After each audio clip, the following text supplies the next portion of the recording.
নবী শাহ এর রোজা জিয়ারতের স্বপ্ন লালন করেন বিশ্বের সকল মুসলমান।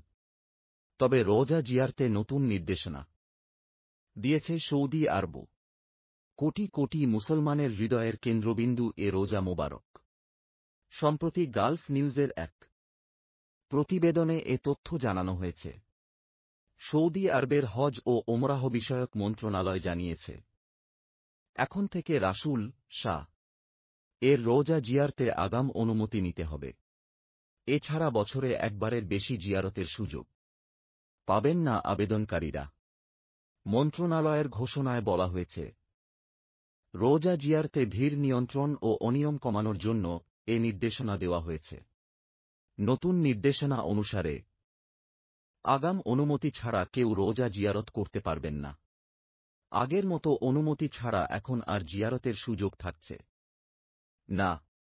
মন্ত্রণালয় আরও জানিয়েছে, জিয়ারতের জন্য সময়েরও নির্ধারণ করে দেওয়া হয়েছে। একজন ইবাদতকারী 1 ঘণ্টার বেশি সময় পাবেন না। অন্যদের জন্য সুযোগ সৃষ্টি ও জনগণের চাপ কমাতে এবং সহজ ও সুশৃঙ্খল পরিবেশ তৈরির জন্য এ নিয়ম করা হয়েছে। নির্দেশনা অনুসারে মুসল্লিরা বছরে একবার জিয়ারত করতে পারবেন। মূলত বাড়তি সংখ্যক মুসল্লিদের জিয়ারতের সুযোগ করে দিতে এমন পরিকল্পনা করা হয়েছে। সৌদি সরকারের তথ্যানুসারে 2024 সালে প্রায় 1 কোটি মুসলমান রোজা জিয়ারত করেছেন। গত বছরের তুলনায় এ সংখ্যা 26% বেড়েছে। হজ ও ওমরাহ মন্ত্রণালয়ের তথ্যমতে বিশ্বব্যাপী মুসলিমদের ক্রমবর্ধমান আগ্রহ ও ভ্রমণ সহজ হওয়ায় দিন দিন উল্লেখযোগ্য হারে জিয়ারতকারীর সংখ্যা বাড়ছে।